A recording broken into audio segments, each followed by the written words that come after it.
Asalaamaaleykum ñu leen di nuyu di leen ziar di leen bëggee bu baax a baax ravi de vous retrouver encore une fois sur votre chaîne A2S Pro avec un immense plaisir continuez leen di abonné ngeen bës cloche de notification bi bu leen fàtte di ko aimer maanaam di aimer vidéo bi képp koo xam ne dugg nga di seetaan rek bësal j'aime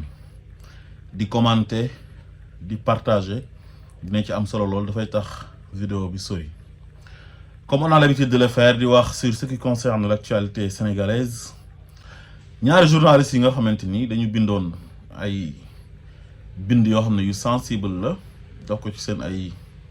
journaux muy directeur de publication bu Le Quotidien bi nga xam ne Madiambal Diagne moo ko moom. ñu gis Madiambal Diagne ni mu bañee Ousmane Sonko ak lépp lu jëm ci Pastef yàgg leen a xeex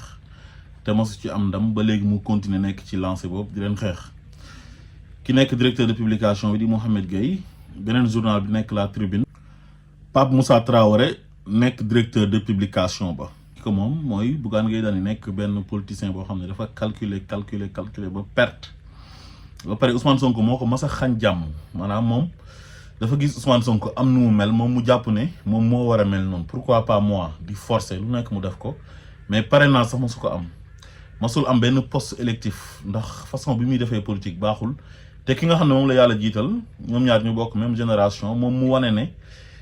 li kooku di xeex moom lay xeex muy système bi nga xam ne moom moo fi jógee te gëmu ko au fond donc su fekkoon gëm na ko dina nangu lu yàlla dogal topp ci gannaaw kooku wala mu allié ak moom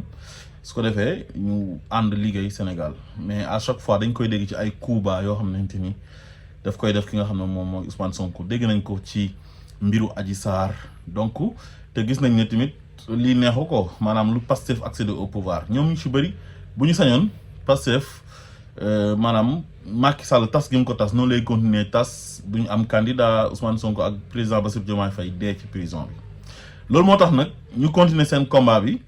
di utiliser seen ay journaux seen ay télévision seen ay rajo ou ay chroniqueurs su fekkee Bougane Gueye Dany la dafa former ay chroniqueurs am spécial taillé sur mesure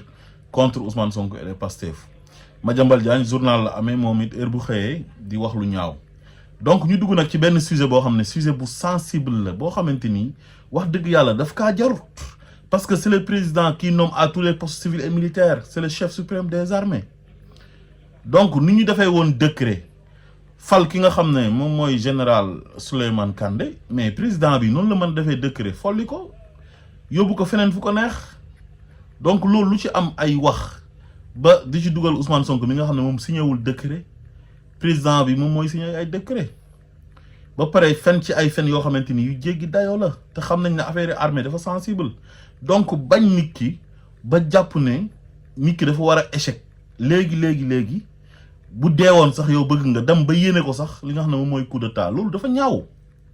Sénégal loolu du fi am te loolu lu waral loolu mooy seen ay intérêt personnel quoi mais ku bëgg réew mi. wax dëgg yàlla nekk un vrai démocrate nekk un vrai républicain nekk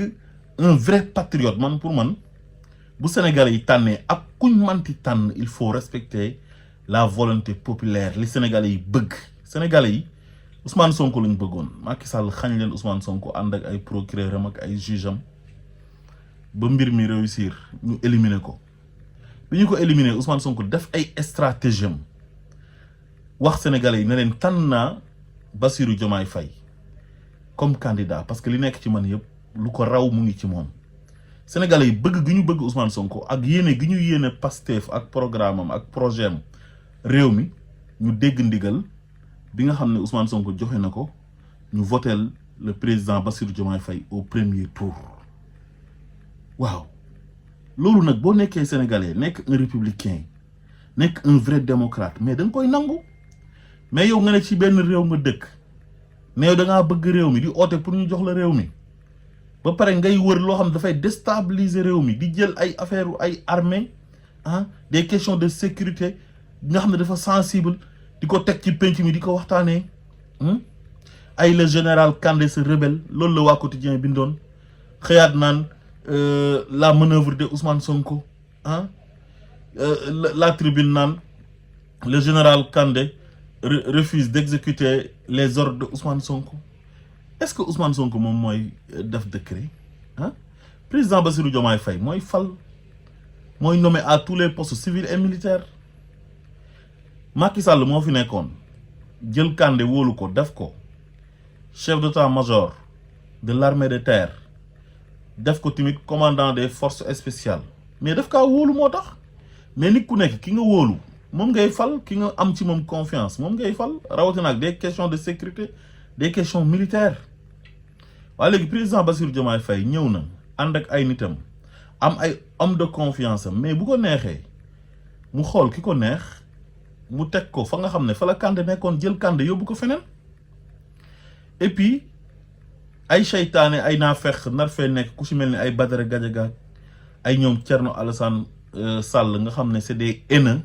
di dégg ay Babacar Fall di wax ak benn ton bu xamadi. xam nga Babacar Fall moom dafa réew, moom naturellement il est indiscipliné. gis nga Babacar Fall nit da ngay am yar respecté doomi aadama yi mais di gëree lu naan ay faalewuma président yeeg faalewuma ministre, loolu du exemple bu rafet. nit da ngay am yar, man nga wax sa xalaat mais nga da nga koy wax ci yar ak teggin naan ay ñi dañ ñuy fontoo mais yëfu reewaande yooyu mooy lan. il faut être correct, un journaliste doit être correct. fii mënoo fexe ba sa confrère yi def fi lu jar ñu oo leen gendarmerie wala police te duñ leen oo, dañ leen di woo parce que nous sommes dans un état de droit.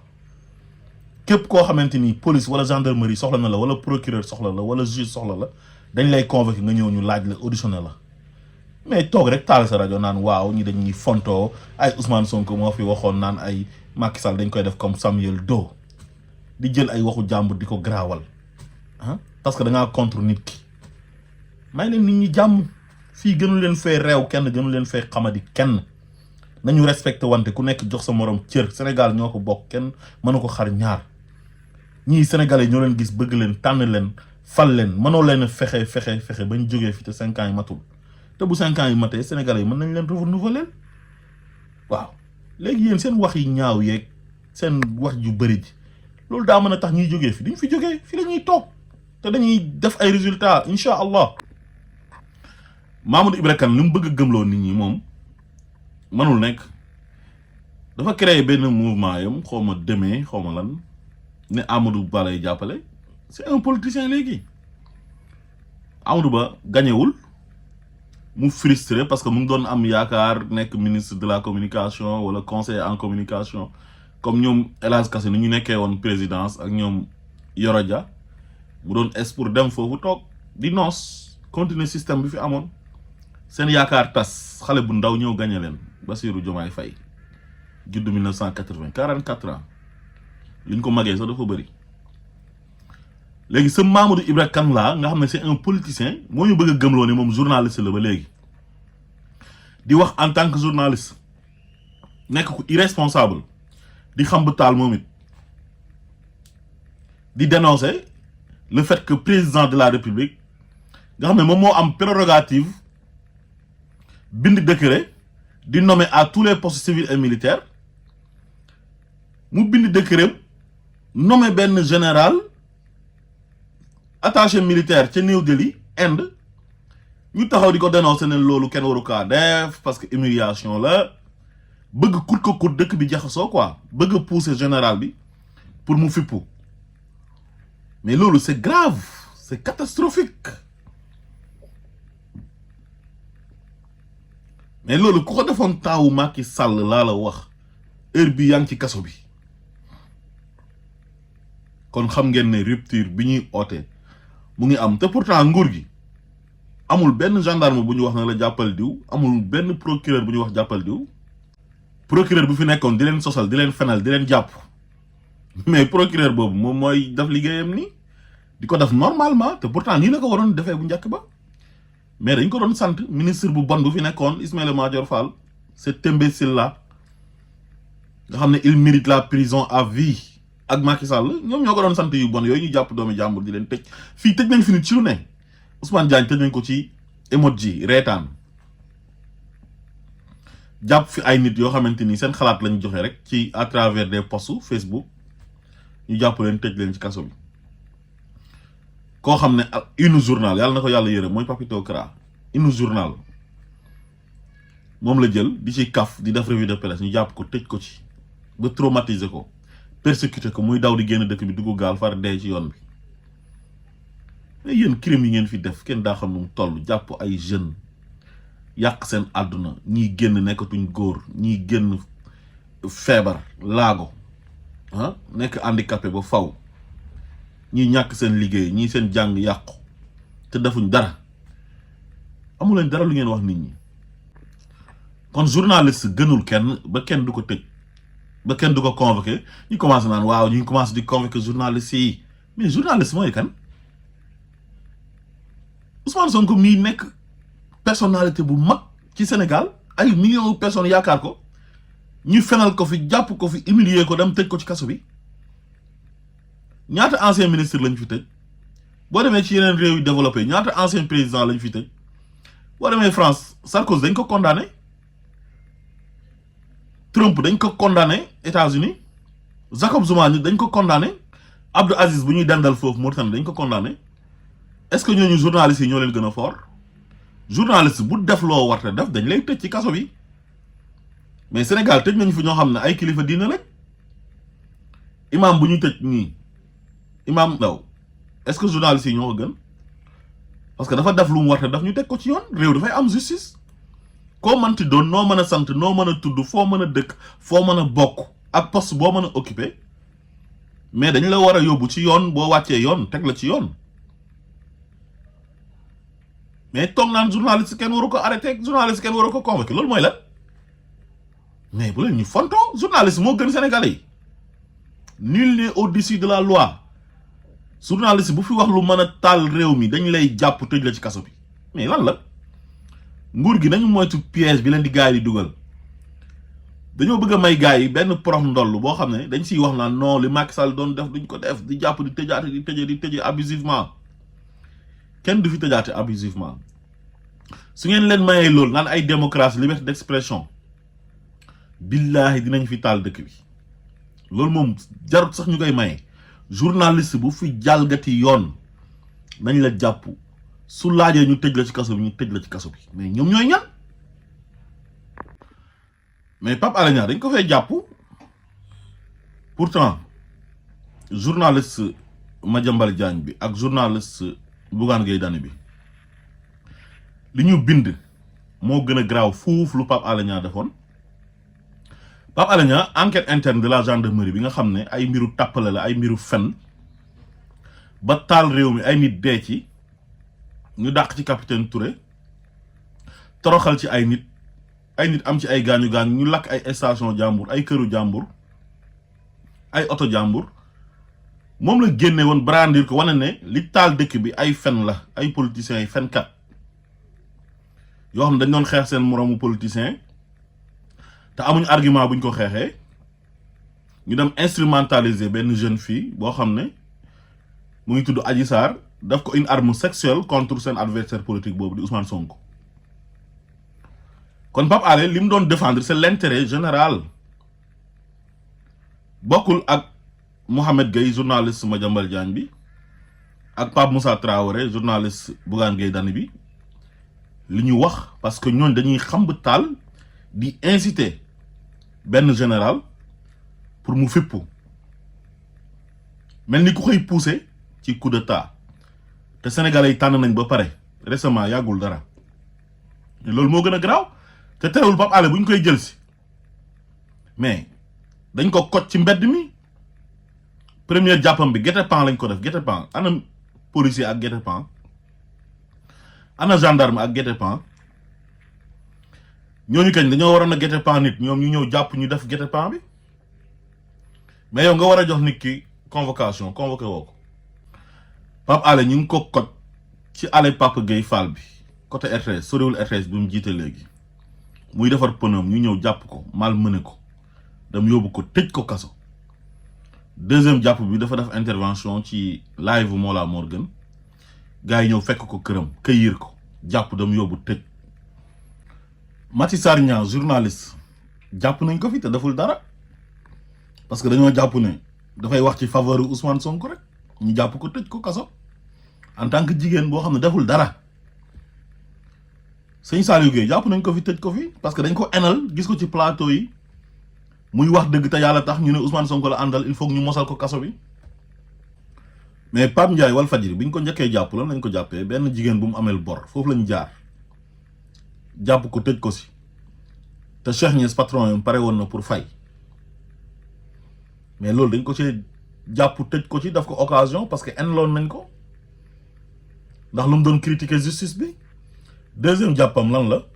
dafa toog ne dossier Sonko ak Adji Sarr dañ ko bëggoon a classé sans suite mais parquet bi ñoo bañ procureur yi ñoo bañ mais il faut ñu yóbbu ko chambre criminelle parce que dañ leen kaa sant ci loolu lañ ko jàppee même loolu buñ ko ci waree jàpp tey normalement flagrant délit la mais dañ ko ubbil instruction tëj ko ba damm caabi ji te pourtant moom su fekkee dañ ne dafa tooñ outrage au magistrat la def mais ñii ñoom Sénégal lañ bëggoon a taal ñoom journaliste Madiambal Diagne bi ak journaliste Bougane Gueye Dany bi Sénégal lañ bëggoon a taal lu ñuy def dafa graaw lu ko gën a graaw amul kon war ngeen a xam ne rupture am na mais booy bu xamadi boobu noonu di wër télé yi fan yi di wax te du journaliste day wax ne journaliste la dégg naa ñeneen di ko wax naan journaliste la il n'est pas journaliste mooy booy bu réew boobu noonu rek sant Ndoye yi nga xam ne jomb naa tudd turam sax mais booy boobu génn na fi temps yi naan ay bu ñuy wër góor jigéen nañ dem si kër góor gi seeti ko fa bu ñuy wër góor jigéen nañ dem si palais ba ñu recevoir un góor jigéen ñi mais loolu kan moo ñemee woon a wax moins que ça temps yi Macky Sall te tëjuñ la ci kaso bi booy boobu kenn convoqué wu ko ba léegi kon war ngeen xam ne la woon ni na nar fi nekk naan way général dañ ko humilier xam nga parce que benn général kenn du ko jël di ko def ay attaché militaire mais yéen a ñeme yàlla mais attaché militaire lan moo ci nekk loolu kañ wax dëgg yàlla daanaka ambassadeur la rek ci wàllu militaire parcours bi mu am ak xam-xam bi mu am ci wàllu bu muy yëngatu di wàllu militaire loolu moo tax ñu yóbbu ko Inde c'est un grand pays c'est une puissance militaire bu leen fàtte loolu te Sénégal dafa am ñu muy signer ay accord ci wàllu militaire mais bu ñu jëlee général Kandé nga xam ne wax dëgg yàlla c'est un excellent soldat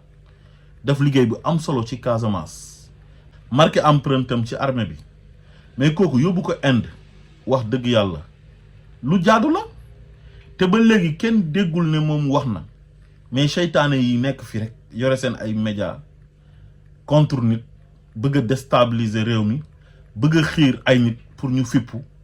daal di jël nguur gi mais loolu du am Sénégal da ngeen di sonal seen bopp parce que nous avons une armée républicaine loolu bu doon am Sénégal am na bu yàgg ci temps yi Macky Sall général Kandé kenn dégg ko mu wax ay dafay dem cour suprême attaqué décret beeg mais loolu yëpp ay waxu caaxaan la armée bi ñi leen di waxal mooy waa DIRPA te DIRPA kenn déggu leen général Kandé kenn déggu ko parce que c'est la grande muette armée li ñu leen xamee mooy discipline duñu nangu nag ay journalistes nekk fii di déstabiliser dëkk bi pour leur propre intérêt loolu duñ ko nangu sénégalais yi dañoo xool ñi leen neex ñu teg leen ci bopp réew mi pour 5 ans nañ leen bàyyi ñu doxal bu ñu fi defee dara ak bu ñu fi deful dara yéen seen yoon nekku ci sénégalais yi ñoom ñoo leen tànn l'écrasante majorité des sénégalais ñoom ñoo ne ñii ñoo ñu doy fal leen au premier tour à 54% loolu du caaxaan maa ngi dégg nag bi ñu convoqué journalistes yi Mohamed Gueye directeur de publication bu quotidien ak Pape Moussa Traoré ñu bëri naan waaw li fi amoon muy commencé di amaat journaliste kenn waru ko convoqué mais lan moo tax journaliste kenn waru ko convoqué lan moo tax journaliste kenn waru ko tëj naan ay li Macky Sall doon def loolu la ñuy def li Macky Sall doon def est-ce que su fekkoon loolu la ñuy def ku noonu dinañ libérer journalistes yi libérer nañ leen mais lii nii moins que ça temps yi Macky Sall da nga koy wax ma ne la dañ lay jël si sa kër GIGN ñooy ñëw sa kër wala waa BIP ñëw jël si la wala waa DIC bu ñu ñëwee yow dañu lay dóor garde à vue dóor la ay retour de parquet ba nga doyal ñu yóbbu la ci kaso bi dem tëj la yéen a gën a xam ne rupture am na ñii dañ leen a convoqué ñu ñëw Mohamed Traoré dañ ko jëli parce que li mu wax dafa rëy ak li mu développé te amul benn source bu leer développé wul dara loolu nekkul scoop wax dëgg yàlla jékki-jékki naan confidentiel Afrique xawma Afrique confidentielle lañ ko jëlee te kenn xamul lan mooy Afrique confidentielle ak confidentiel Afrique ñi naan confidentiel Afrique ñi naan Afrique confidentielle. Journaliste da nga war a am responsabilité personnelle da nga war a nekk patriote parce que sa réew waroo fexe lu koy taal da nga war a respecter éthique ak déontologie loo contre nit bindal bind yoo xamante ni wala nga wax loo xamante ni day tax réew mi stable waaye lépp loo xamante ni dafay taal réew mi loolu journaliste bu responsable warul def loolu. xam nañ ne nag am na journaliste yoo xamante ni ay marionnette lañ seen patron de presse yi ñoom ñii ay politiciens lañ ñii ay homme d'affaires lañ amoon intérêt ci Macky Sall dem ñu xam ne ñii arrangé wuñ leen ñu nar a nekk ci gannaaw seen ay journalistes di leen utiliser di leen xambuloo taal di bëgg a influencer ay militaires pour ñu dal ci kaw nguur gi mais sénégalais yi duñ nangu loolu bu amoon yàlla tere te du mas a am sénégalais yi yu jógoon fal ñii ñooy jógaat nanguwaat nguur gi. loolu il faut que ça soit clair te loolu du am Sénégal respecté leen sénégalais yi yéen ñi wax naan ay journaliste nag kenn waru ko tëj journaliste bu defee lu mu war a def dañ ko war a tëj ci kaso bi comme mécanicien bi comme tailleur bi comme maçon bi comme plombier bi comme professeur bi mais lan moo tax journaliste kenn du ko tëj kon journaliste daal malgré am nañ seen tribunal boobu muy correct mais xam nañ loolu mais loolu dans le cadre de leur travail su fekkee respecté wu leen éthique ak déontologie bi ñu leen jàngal ci seen école de formation moo xam CESTI la moo xam ISIC moo xam ISEC wala yeneen école yi nga jàngee moo xam France nga jàngee wala Maroc wala foo ko mënta jàngee loolu lañ lay jàngal éthique ak déontologie boo ko respecté wul dañ la war a rappeler à l'ordre yóbbu la tribunal des pairs mooy correct ñu àtte la suñ lay sanctionné ñu sanctionné la waaye nag am na yoo xam ne boo ko defee loo xam ne mën na déstabiliser réew mi mën a taal réew dañ la war a su laajee ñu tëj la ci kaso bi dañ lay tëj ci kaso bi parce que am na ñeneen ñoo xam ne def nañ fi ay crime def fi ay erreur def fi ay délit ñu tëj leen ci kaso bi ñooñu journalistes yi gënuñ leen être journaliste ça ne veut pas dire que ne da ngay am benn immunité boo xam ne lu la neex nga def lu la neex nga wax suñ ne journaliste yi kenn du ko tëj léegi am ay saay-saay yu jaar ci suuf ñëw gis ay journalistes pour jéem a déstabiliser dëkk bi mais su boobaa loolu du baax premier ministre bu Guinée mooy gouvernement de transition bi di Amadou Wuri Ba dafa am ay rajo yoo xam ne daf ko tëj foofu noonu ak ay télévision ci Guinée donte ñun ñaanuñ yàlla def loolu comme Macky Sall lu nga ko doon defee di tëj ay rajo di tëj ay télé di couper seen ay signal mais waa Guinée def nañ ko parce que foofu dictature moo fa nekk régime militaire la ñu déglu premier ministre bu Guinée bi di Amadou Wuri Ba lu tax mu tëj rajo ak télé yooyu nekk Guinée. Nous sommes dans un environnement fragile où nous avons vu ce que des médias ont pu commettre en Côte d'Ivoire lors des événements de 2009-2010 avec des presses ultra-partisanes qui ont alimenté les graines de la haine et de la guerre civile. Nous avons vu ce que les radios Mille Collines ont fait au Rwanda. Nous ne pouvons pas nous permettre que dans ce pays, que dans un contexte de déstabilisation généralisée de l'Afrique de l'Ouest, qu'on laisse libre cours à des mécanismes susceptibles de remettre en cause les fondamentaux de la stabilité et de la sécurité nationale. xam nga Guinée ñi fa nekk ni ñu jëlee pouvoir bi ñun en tant que ay démocrate en tant que ay républicain ñun loolu duñu ko nangu te Sénégal yàlla musal nañu ci yoolu mënoon na fa am waaye lu mu métti nous avons une armée responsable une armée républicaine boo xam ne bàyyi na lépp mu sedd fexe ba ay élection am ñu tànn suñu président comme ni ñu ko daan defee fal ko démocratiquement au suffrage universel Guinée lu ñu def ñun d'accord ñu ci waaye nag luñ ci ñàkk d'accord population ba peuple ba ñoom ñoo ko bëgg parce que bi coup d'état bi amee foofu dañoo génn di jubilé kon ñoom coup d'état militaire bi ñoom bëgg nañ ko Mali tamit pareil Burkina Faso pareil Niger pareil parce que dañoo gis ne Afrique dafa war a moom boppam te ñi nekkoon foofu président dañ faa nekkaloon France nekk ay préfet wu France donc réew ma nit ñi di gën a pauvre te alal ju bëri ma nga fa mooy réew yu ma tudd yëpp muy Mali muy Guinée muy Burkina Faso muy Niger alal ju bëri moo fa nekk mais dañuy bàyyi tubaab ñu ñëw jël suñu ay ressources minières yóbbu ko seen dëkk defaree ko seen dëkk président yi toog fa nekkal leen fa di sàcc seen xaalis ku wax ñu jàpp la dóor tëj ci kaso bi population bi di gën a sonn di gën a pauvre bu ñu añee duñu reer bu ñu reeree duñu ndékki bu ñu feebaree duñu faju nekk ci précarité bu jéggi dayo léegi nag bu militaires yi jëlee nag nguur ga ne dañoo bëgg a def rupture donte nekkul voie démocratique waa dëkk ba ànd ci wax dëgg yàlla loolu ñun mënuñ ci dara parce que le peuple est souverain peuple bi li mu bëgg wax dëgg yàlla loolu moo war a am donc am ñoo xamante ni ne naqari na leen ay forces étrangères di def ay pexe pour mën a récupérer waat dëkk yooyu noonu pour teg fa seen ay marionnettes comme ñi fa nekkoon mais tout est possible mën nañ ko jaarale ci média yi jaarale ko partout te média wax dëgg yàlla comme ni mu ko waxee mais yàgg na taal dëkk Côte d'Ivoire média bi moo ko taaloon indi fa guerre civile Rwanda génocide bi rajo des 1000 collines moo ko fa indi woon ñi boddante ci biir xeet di rayante après ñu regretté ko te ñoom nee nañ tubaab bi ñoo leen jaxase tubaab bi daf ci am ñoo xamante ni toujours diviser pour mieux régner la ñuy def te mën nañ ko jaarale fu nekk te Sénégal yoon bu mu tegu nii mooy yoonu souveraineté loolu la président Bassirou Diomaye Faye oote loolu la président Ousmane Sonko président du parti PASTEF premier ministre du Sénégal oote projet PASTEF loolu moo ci nekk PASTEF accédé nañ au pouvoir commencé di doxal te xam nañ ne la woon dina woon ni